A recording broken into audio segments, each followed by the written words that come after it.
বরাক উপত্যকায় উচ্চ মাধ্যমিকে এগিয়ে করিমগঞ্জ। উচ্চ মাধ্যমিকের কলা বিভাগে মোট অবতীর্ণ হয়েছেন 2,495, বিজ্ঞান শাখায় 54,460 এবং বাণিজ্যে 17,307 জন। কলা বিভাগে কাছাড় জেলায় উত্তীর্ণ 74.21%, হাইলাকান্দি জেলায় 81.21% এবং করিমগঞ্জ জেলায় 88.7%। বিজ্ঞান বিভাগে কাছাড় জেলায় উত্তীর্ণ 82.30%, হাইলাকান্দি জেলায় 80.22 এবং করিমগঞ্জ জেলায় 87.54%। বাণিজ্য বিভাগে কাছাড় জেলায় উত্তীর্ণ 89.46%, হাইলাকান্দি জেলায় 80.71 এবং করিমগঞ্জ জেলায় 83.53%।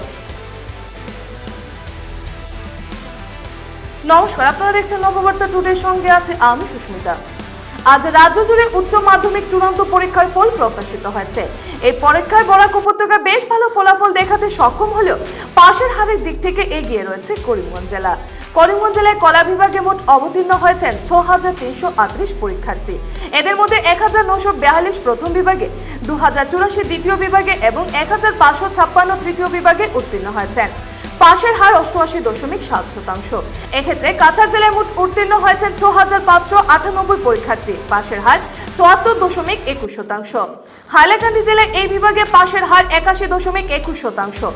বিজ্ঞান বিভাগে কাছাড় জেলায় উত্তীর্ণ 82.30%, হাইলাকান্দি জেলা 80.22 এবং করিমগঞ্জ জেলায় 87.54% এবং বাণিজ্য বিভাগে কাছাড় জেলায় উত্তীর্ণ 89.46%, হাইলাকান্দি জেলা 80.71% এবং করিমগঞ্জ জেলায় 83.53%।